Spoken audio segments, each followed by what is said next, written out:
కదా. రావణని ఊపాక చట్టం కింద అరెస్ట్ చేసినట్టుగా తెలుసుకోవాలి.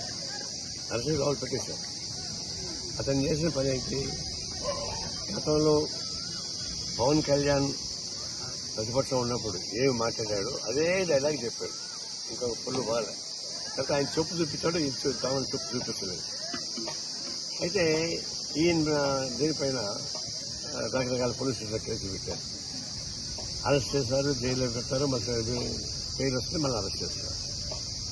పోలీస్ స్టేషన్లో ఉన్నటువంటి రావణ పైన జనసేన సైనికులు దాడి చేస్తారు. అంటే పోలీసు దాడి చేయడం ఏంటి అంటే పోలీస్ స్టేషన్లో వాళ్ళ టీడీపీ ఆఫీసా జనసేన ఆఫీసా దాడి చేస్తారు. చివరికి ఊపా చట్టం కింద అరెస్ట్ చేస్తారు. ఇది మహారాష్ట్ర మొన్న మహారాష్ట్రలో జస్టిస్ మాధవ్ తీర్పిచ్చారు. Modi down down, Amit Shah down down చెప్పిన దానికి వాళ్ళ పైన కేసులు పెట్టారు. కేసులు పెట్టి ఆయన అడిగింది ఏంటంటే డెమోక్రటిక్ కంట్రీలో నిరసన చేసే హక్కు ఉంది, మరి డౌన్ అనేది మాత్రం మీరు అరెస్ట్ చేస్తారా, అదే ఏదన్నా నియంత్రణ చెప్పేసి జస్టిస్ మాధవ్ డైరెక్ట్గా చెప్పారు. అనేక చట్టాలు ఉన్నాయి కూడా. ఇది విచిత్రం ఏంటంటే గత గవర్నమెంట్లో శవాన్ని డోర్ డెలివరీ చేశారు. ఇప్పుడు ఈ గవర్నమెంట్లో శవాన్ని మాయం చేసి బూడిద కూడా చేస్తారు. ఎక్కడ పోతా ఉండేది?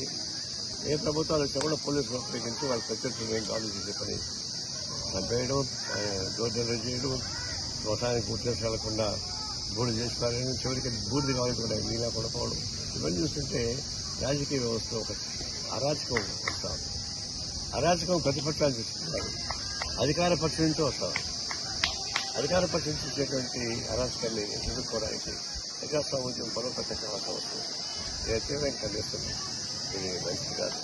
దీనిపైన చట్టపరమైన చర్యలు తీసుకోవాలి తప్ప, రాజ్యాంగాన్ని కాపాడుకోవాలి తప్ప, రాజ్యాంగ వ్యతిరేక, న్యాయ వ్యవస్థ వ్యతిరేక పనులు రాష్ట్ర ప్రభుత్వం చేయడానికి అనుమతించారు.